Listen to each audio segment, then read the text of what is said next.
महाराष्ट्र की सियासत की, जहां हिंदी भाषा को लेकर एक बार फिर विरोध के सुर उठते नजर आ रहे हैं।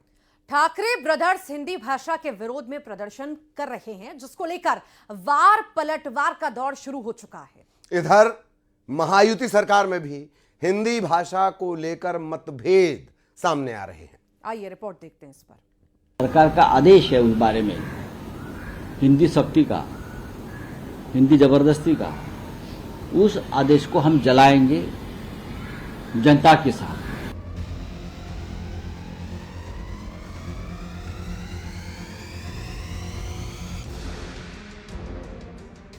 कई भाषा बच्चों ने सीखनी चाहिए, लेकिन ये इसके बावजूद भी हमारी सरकार ने मराठी कंपलसरी की हुई है। महाराष्ट्र की सियासत में एक बार फिर उबाल देखने को मिल रहा है। इस बार महाराष्ट्र का सियासी माहौल हिंदी भाषा को लेकर गर्मा चुका है। हिंदी विरोध को लेकर राज ठाकरे और उद्धव ठाकरे एक साथ आए हैं और 5 जुलाई को दोनों सरकार के खिलाफ महामोर्चा निकालेंगे। इसमें शामिल होने के लिए कांग्रेस और एनसीपी को भी न्योता दिया गया है।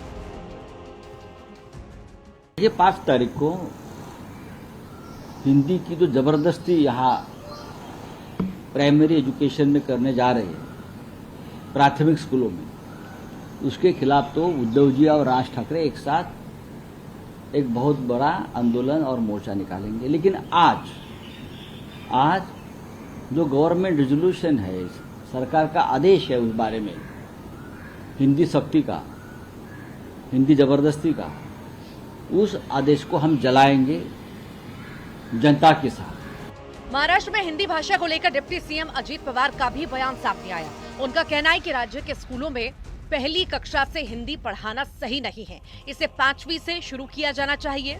अजीत पवार का यह बयान महायुति सरकार में मतभेद की तरफ इशारा कर रहा है, क्योंकि इस मुद्दे पर डिप्टी सीएम एकनाथ शिंदे का बयान अलग है।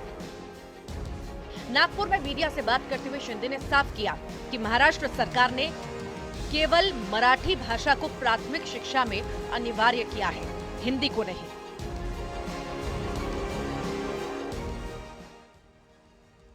की जो मराठीमध्ये लिहायला वाचायला शिकतो त्याला लिहिता आणि वाचता हिंदी पण लगेच येतं। मराठी शिकल्यावर तो हिंदी पण येतो, कारण ती लिपी तीच आहे, त्याच्यावर ती अडचण नाही। तर 5वी पासून तो आपल्याला व्यवस्थितपणे त्यांनी कव्हर केलं तर तो 5वी पासून शिकला तरी चालू शकतो। अच्छा, दोगली राजनीति करने वाले लोग जो है, उनको ये दादा भूसे का इस्तीफा मांगने का कोई अधिकार नहीं है। उन्होंने, उनके ही वीडियो है, उनके ही स्टेटमेंट है, कई भाषा बच्चों ने सीखनी चाहिए, लेकिन ये इसके बावजूद भी हमारी सरकार ने मराठी कंपलसरी की हुई है। आज सीबीएसई स्कूल हो, कोई भी माध्यम के स्कूल हो, महाराष्ट्र में जितने माध्यम है उसमें फर्स्ट नंबर मराठी भाषा जो है वो सिखाना चाहिए। मराठी अनिवार्य किया है, हिंदी अनिवार्य नहीं की है।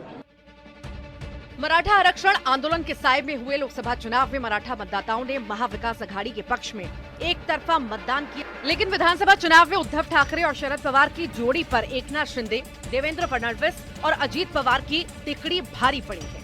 अब उद्धव को भी शायद ये लग रहा है कि हिंदी का विरोध किए बिना मराठी अस्मिता को धार देने का मौका शिवसेना और उनकी सियासत के लिए संजीवनी साबित हो सकता है। Bureau report, news 18।